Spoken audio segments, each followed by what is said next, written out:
Hello students, study time channel में आप सभी का स्वागत है। बेटा, आज हम आपके साइंस क्लास 10 की एनसीईआरटी बुक का चैप्टर 6 जैव प्रक्रम जो है उसमें एक टॉपिक है हमारा पंप हृदय, उसका अध्ययन करेंगे। तो इसके लिए आप पहले एनसीईआरटी की बुक का चैप्टर 6 का चित्र 6.10 जो है वो निकाल लीजिए ताकि आपको अच्छे तरीके से समझ में आ जाएगा ये। तो इसमें हम पढ़ेंगे मानव हृदय का काट दृश्य। हमारा जो हृदय है वो एक पेशीय अंग है, मतलब पेशियों से बना हुआ है, और उसका साइज कितना है, हमारे मुट्ठी जितना, और उसका वज़न जो है वो 250 से 350 ग्राम के बीच में होता है। अब ये जो रुधिर है, जिसे हम रक्त भी कहते हैं, वो ऑक्सीजन और कार्बन डाइऑक्साइड दोनों को ही लेकर जाता है। तो वो आपस में कहीं मिल ना जाएं, इसलिए हमारा जो हृदय होता है उसको हमने 4 कोष्ठ, उसमें जो है 4 कोष्ठों में बटा होता है। कौन कौन से हैं 4 कोष्ठ? दायां आलिंद, दायां निलय, इधर है बायां आलिंद और बायां निलय। तो ये इसके 4 भाग हो गए, जिसमें जो कि ऑक्सीजन वाले ब्लड को और कार्बन डाइऑक्साइड वाले ब्लड को आपस में मिलने से रोकते हैं। ठीक है। उसके बाद जितना भी कार्बन डाइऑक्साइड वाला ब्लड होता है वो हार्ट से होता हुआ फेफड़ों में जाता है। वहाँ पे वो ऑक्सीजनीकृत हो जाता है, मतलब ऑक्सीजनेटेड हो जाता है। इसका मतलब क्या हुआ कि कार्बन डाइऑक्साइड वाला ब्लड लंग्स में गया, फेफड़ों में गया, वहाँ से ऑक्सीजन वाला ब्लड जो है फेफड़ों से आ जाता है और फिर वो दोबारा हमारे हृदय में एंटर करता है आके। ठीक है। तो इस तरह से क्या हो जाता है, इसमें रक्त का क्या काम है कि वो हृदय में जाता है, हृदय से होते हुए फिर वो कहाँ जाता है, लंग्स में जाता है, हमारे फेफड़ों में जाता है। वहाँ से साफ होके वो ऑक्सीजन लेके साथ में वो दोबारा हृदय में एंटर करता है, और दोबारा हृदय में एंटर करने के बाद वो शरीर के सभी हिस्सों में चला जाता है। ठीक है। तो अब हम इसको विस्तार से पढ़ेंगे। तो हमारे शरीर का जितना भी कार्बन डाइऑक्साइड वाला ब्लड है वो हमारे पूरे शरीर के में से कहाँ जाता है, वो महाशिरा से अंदर जाता है। कैसे?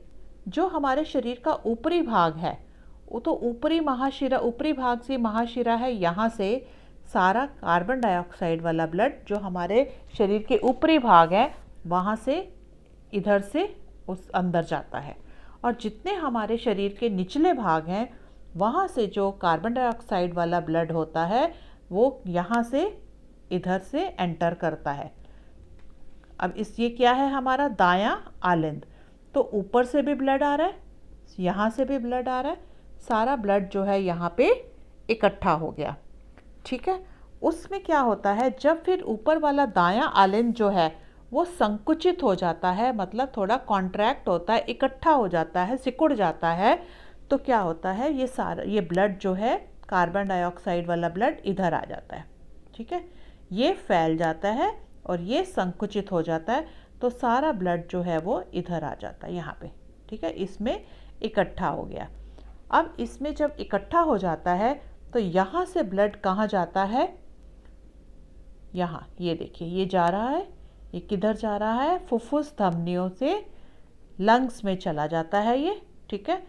लंग्स में जाके क्या होता है, जो ऑक्सीजन कार्बन डाइऑक्साइड जो होती है वो ब्लड में से साफ की जाती है और उसकी जगह क्या आ जाता है, उसमें ऑक्सीजन डाली जाती है। लंग्स का ये काम होता है कि वो कार्बन डाइऑक्साइड जो है ब्लड में से निकाल लेती हैं और उसकी जगह क्या कर देती हैं, ऑक्सीजन जो है वो ब्लड में डाल देती हैं। तो यहाँ से ये सारा ब्लड कहाँ आ गया, लंग्स में आ गया। अब लंग्स ने ब्लड को साफ कर दिया, ऑक्सीजन इसमें आ गई। अब ऑक्सीजन वाला ब्लड जो यहाँ से निकलेगा वो कहाँ जाएगा, इधर फुफ्फुस शिराओं से वो हमारे बाएं आलिंद में आ जाता है। इसी तरह यहाँ ब्लड इकट्ठा होता रहता है। यहाँ से जब ये भर जाता है तो क्या होता है, यहाँ ये संकुचित हो जाएगा और यहाँ पे ये सारा ब्लड जो है वो इधर आ जाएगा। ठीक है, यहाँ आने के बाद जब ब्लड इधर इकट्ठा हो गया तो वो कहाँ से बाहर निकलता है? महाधमनी से बाहर निकलता है और शरीर के सभी हिस्सों में चला जाता है। ठीक है, तो इस तरह से ब्लड जो है हार्ट के अंदर आता है और क्या होता है उसमें? हार्ट के अंदर आया, यहाँ पे ये देखिए, इसमें हार्ट के अंदर आया, यहाँ पे इकट्ठा हुआ, फिर ये संकुचित हो गया, यहाँ से ये इधर आ गया, यहाँ इकट्ठा हो गया। ठीक, उसके बाद यहाँ इकट्ठा हुआ, फिर कहाँ गया? ये इधर, ये देखिए, ये जाता हुआ कहाँ गया? लंग्स में। अब लंग्स में क्या है, जब अब यहाँ पहुँचा तो इसकी ऑक्सीजन जो है वो क्या हो गई? कार्बन डाइऑक्साइड निकल गई और इसमें ऑक्सीजन आ गई ब्लड के अंदर। अब वो ब्लड कहाँ जाता है? यहाँ से यहाँ आया, फुफ्फुस शिराओं से ब्लड इधर अंदर आया, अंदर आया, जब ये भर गया तो ये क्या हो जाएगा? संकुचित हो जाएगा और ये फैल जाएगा, तो सारा ब्लड किधर आ जाएगा? यहाँ पे आ गया। ठीक है, ये ऑक्सीजन वाला ब्लड है, ये यहाँ आ गया और यहाँ से फिर ये कहाँ जाता है? ये यहाँ देखिए, ये जा रहा है ना, ये शरीर के बाकी हिस्सों में चला गया। ठीक है, अब ये ब्लड इसकी आलिंद और नीले के बीच में जो होते हैं वॉल्व होते हैं जो कि इस ब्लड को वापस जाने से रोकते हैं। नहीं तो ये ब्लड यहाँ से यहाँ आ रहा है तो यहाँ से वापस ना चला जाए, इसके बीच में क्या होता है? वॉल्व होते हैं। ये वॉल्व होते हैं जो कि उसको ब्लड को वापस जाने से रोकते हैं। अब आलिंद की उपेक्षा नीले की पेशीय भित्ति मोटी होती है। आलिंद की जो भित्ति होती है, आउटर लेयर होती है, वो जो है नीले की अपेक्षा मोटी होती है। ठीक है, सॉरी, आलिंद की अपेक्षा नीले की पेशीय भित्ति मोटी होती है। आलिंद की पतली होती है और नीले की पेशीय भित्ति क्या होती है? मोटी होती है। और क्यों मोटी होती है? क्योंकि जो नीले होता है इसको पूरे शरीर में रुधिर भेजना होता है। ये जो नीले का काम है, नीले क्या करता है? ये सारे शरीर में ब्लड को भेजता है, इसलिए इसकी जो भित्ति होती है वो क्या होती है? ये भित्ति जो है ये क्या है? मोटी होती है। क्यों? क्योंकि उसको पूरे शरीर में रुधिर भेजना होता है। जब आलिंद या नीले संकुचित होते हैं तो वॉल्व उल्टी दिशा में रुधिर प्रवाह को रोकना सुनिश्चित करते हैं। मैंने आपको बताया था कि ये जो वॉल्व होते हैं ये ब्लड को वापस जाने से रोकते हैं। तो मुझे आशा है कि आपको अच्छी तरह से समझ आ गया होगा, आपको ये सारा हार्ट का फंक्शनिंग, और ये चित्र भी पूरा अच्छी तरह से समझ में आ गया होगा।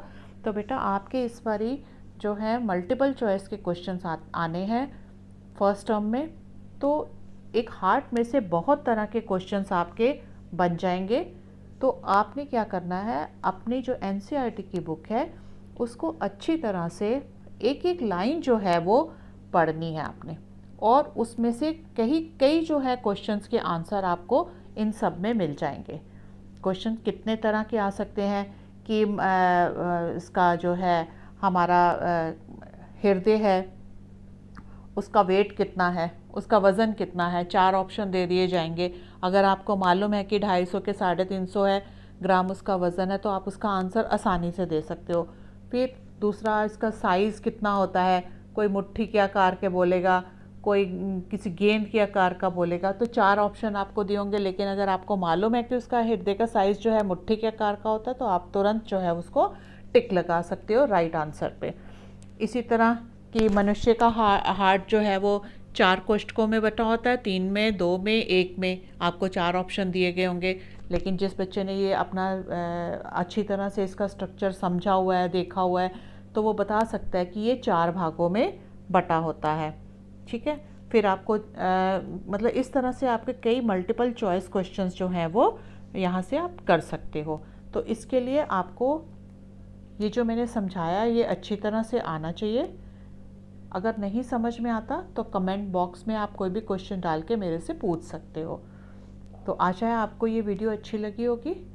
अगर आपको पसंद आई है तो लाइक और कमेंट ज़रूर करिएगा। और अगर अभी तक आपने मेरा चैनल सब्सक्राइब नहीं किया तो मेरा चैनल प्लीज़ सब्सक्राइब कीजिए, ताकि आने वाली नोटिफिकेशन जो है वो आपको सबसे पहले आपके मोबाइल पे मिले।